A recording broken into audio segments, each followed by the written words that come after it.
큰별쌤 최태성과 함께하는 순으로 풀어 보훈. 여러분 안녕하세요. 역사 커뮤니케이터 큰별쌤 최태성입니다. 교육과정 개편과 함께요 2023학년도 대학 수학 능력시험부터 한국사 영역에서요 근현대사 영역의 출제 비중이 높아졌어요. 그러면서 보훈 인물과 관련된 문항 출제가 늘어났습니다. 자, 이번 2024학년도 대학 수학 능력시험 한국사 영역에서는요 보훈과 관련된 문제가 무려 5문항이 출제되었습니다. 자, 지금부터요 궁금합니다. 한 문제 풀어보면서요 나라를 위해 헌신한 보훈 인물을 만나보겠습니다. 좋은 질문입니다. 자, 예를 한번 들어볼게요. 2023년 11월 14일이었죠.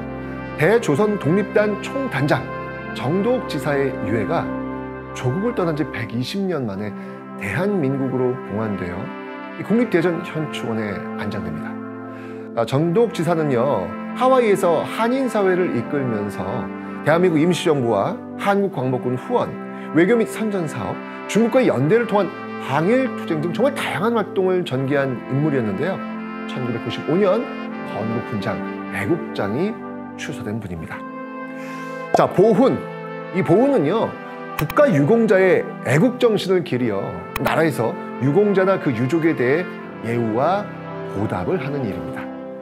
정도욱 지사의 유해 봉환처럼 조국으로 미처 돌아오지 못하고 돌아가신 국가 유공자의 유해를 국내로 모셔오는 일도 중요한 보훈 사업 중에 하나입니다. 자, 이제 보훈 이해되셨죠? 그럼 본격적으로 수능 한번 풀어보겠습니다. 자, 첫 번째로 풀어볼 문항입니다. 자, 지금 이제 홀수형 13번 문항인데요. 자, 한번 읽어볼게요. 가에 들어갈 내용으로 가장 적절한 것은 이렇게 나왔습니다. 자, 여기서 지금 핵심적 키워드가 무엇인지를 여러분들이 찾으셔야 되는데 여기 지금 보니까 장인환 전명운이라고 하는 지금 키워드가 딱 나왔습니다. 자, 그러면 장인환 전명운의 의거를 계기로 미주 지역 한인단체 통합의 목소리가 커지면서 결성된 단체. 이 단체가 무엇이냐? 이거를 지금 묻고 있는 겁니다. 장인환 전명운은요 우리나라가 일본의 식민지가 되는 것이 타당하다고, 한국민은 독립할 자격이 없다고, 무지한 민족이라고 망발하고 다녔던 당시 그 외교 고문 스티븐스를 미국 샌프란시스코 베리 부두에서 처단한 분들입니다. 이 사건으로 장인환 전명운이 체포되니까 미주 지역 한인들이 장인환 전명운 구명운동을 위해 하나로 뭉친 겁니다. 그 계기로 만들어진 것이 바로 대한인 국민회의입니다. 자, 지금까지 정답은 몇 번인가요? 1번이 되겠죠? 장인환 전명운의 의거는요 이후 국내외 항일운동에 큰 영향을 줍니다.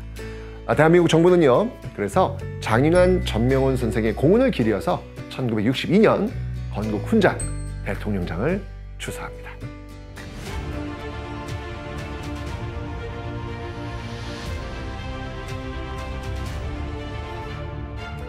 자, 다음 문제 한번 보도록 하겠습니다.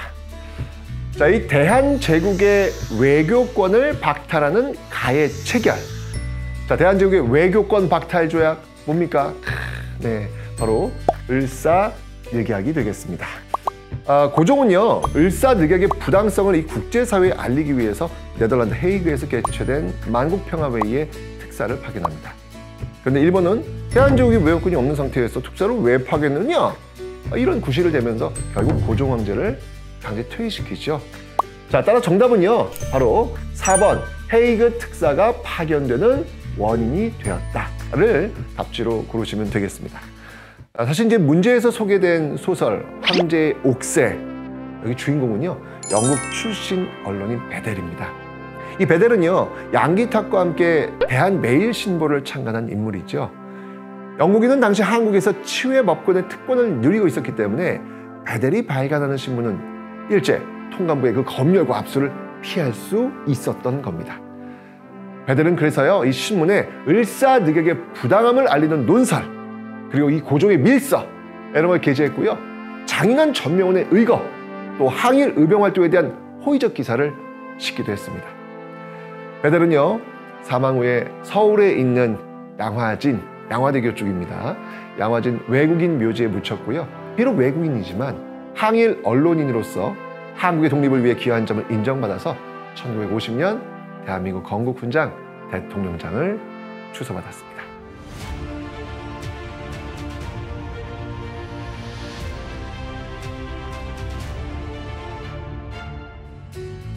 자, 다음은 15번 문제입니다. 밑줄 친 이 운동에 대한 설명으로 옳은 것은 이렇게 나왔네요.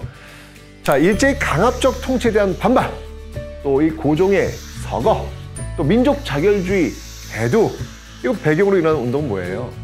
바로 3.1 운동이 되겠습니다. 우리 민족 최대의 항일 운동이었던 3.1 운동은요, 고종의 갑작스러운 죽음, 또 2.8 독립선언, 뭐 이런 것들을 배경으로 일어나게 됩니다. 3.1 운동은요, 약 200여만 명이 참여한 거족적 민족운동이었죠. 3.1 운동을 계기로 대한민국 임시정부가 수립되고 일제가 이른바 문화통치로 통치 방식을 전환하게 되는데, 와우, 이거 진짜 시험에 무지하게 많이 나오는 건데 또 나왔습니다. 네, 정답 몇 번이 되겠습니까? 정답은 그래서 1번, 이른바 문화통치 실시의 계기가 되었다를 고르시면 되겠습니다. 이 3.1 운동이 전국적으로 확산되는데 결정적 역할을 한 인물이 있습니다. 바로 김마리아입니다. 김마리아는요, 일본에서 유학 중 아까 이야기했던 그 2.8 독립선언, 도쿄에서 있었죠. 2.8 독립선언에 참여했다가 선언문 그 수십 장을 가지고 몰래 국내로 들어왔던 인물입니다. 결국 3.1 운동의 지도자로 지목되어서 일본 경찰에 체포돼 정말 수감 중에 모진 고문을 당하기도 했죠. 출소 이후 김마리아는요, 여성들의 그 교육과 독립운동 동참을 독려하기 위한 많은 활동을 전개했고요. 대한민국 임시정부에도 참여합니다.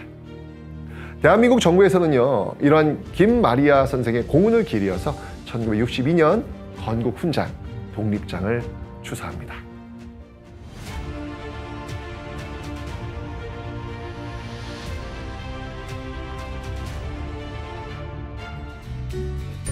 자, 다음 16번 문제 보겠습니다. 가 군대에 대한 설명으로 옳은 것은?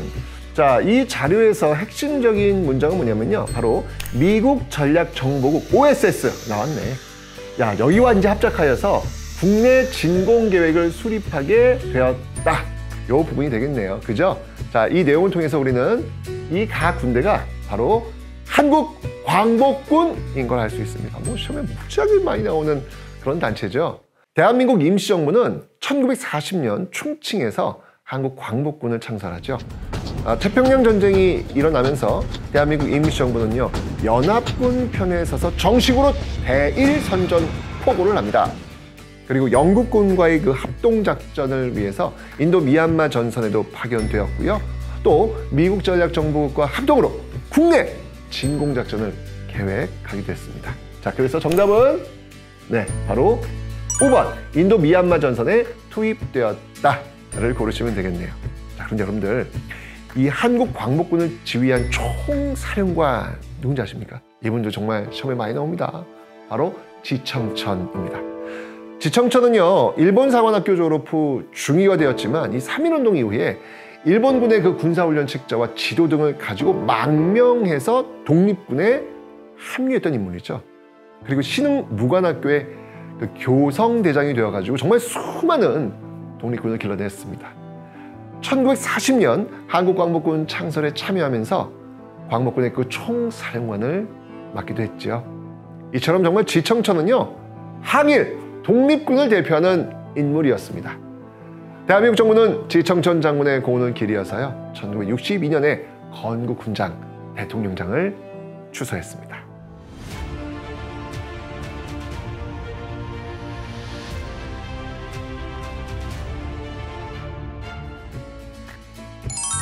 자, 지금까지는요, 독립운동과 관련된 보훈 인물들을 살펴봤는데요. 마지막 문항, 이 마지막 문항은 민주화 운동과 관련된 보훈 인물을 살펴보도록 하겠습니다.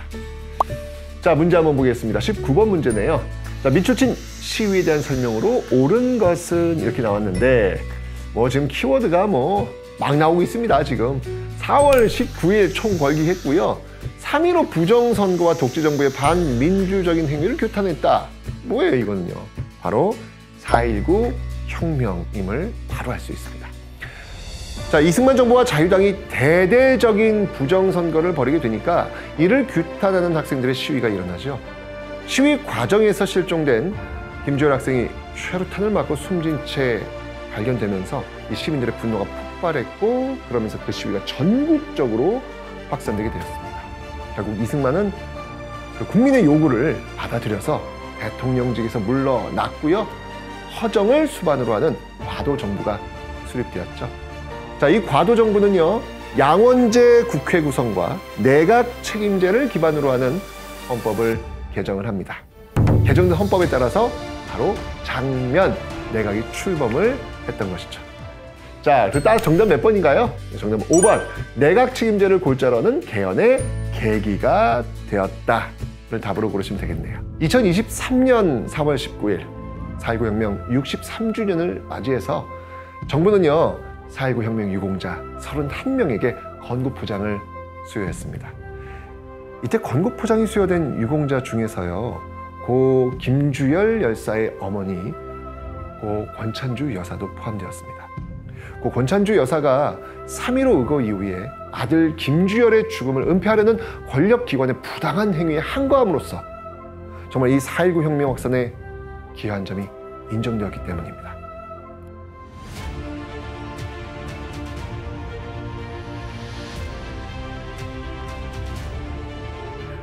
자, 이렇게 저와 함께 2024학년도 대학수학능력시험 한국사 13, 14, 15, 16, 19번 5문항을 함께 풀어보았는데요. 그 과정에서 보훈 인물들을 만나보았습니다. 어느 수험생이 이런 수강 후기를 남겼습니다. 우리 근현대사를 공부하다 보니까 자신의 공간과 시간이 그냥 만들어진 것이 아니라 누군가의 피와 땀과 눈물의 결과라는 것을 알게 되었다. 지금부터 시험 문제를 풀기 위해 외운 것이 아니라 그분들 모두를 기억해 드리겠다 라고 말이죠. 너무 감동받았어요. 네, 맞습니다, 여러분들. 우리 기억해 드립시다. 그분들을 기억하는 것, 그것이야말로 진정한 보훈 아니겠습니까? 자, 지금까지 역사 커뮤니케이터 금별쌤 최태성이었습니다. 수능으로 풀어 보훈!